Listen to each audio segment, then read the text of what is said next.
டிவிகேவோட core fan club oats இது ஒரு 5.5%. இது எல்லாத்தையும் ஆட் பண்ண.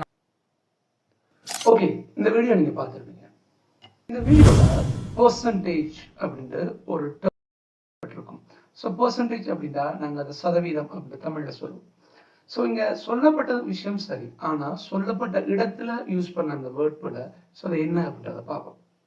ஸோ அஸ் ஐ said earlier, பெர்சன்டேஜ் அப்படின்னா சதவீதம் அப்படின்ற அர்த்தம். அதுல எந்த விதமான மாற்று கருத்தும் இல்லை.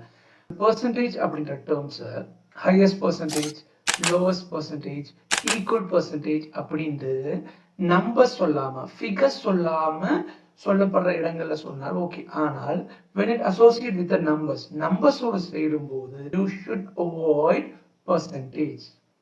அப்ப நாங்க அது மேல என்ன சொல்லலாம்? percent அப்படின்னு சொல்லலாம். 5%, 30%, 35%, 50% அப்படின்னா சொல்லணும். ஸோ படிவா வச்சுக்கொள்ளுங்க, நம்பர் வரும்போது பெர்சன்டேஜ்னு சொல்லவே கூடாது. அதை நாங்க பெர்சன்ட் அப்படின்னு தான் சொல்லணும்.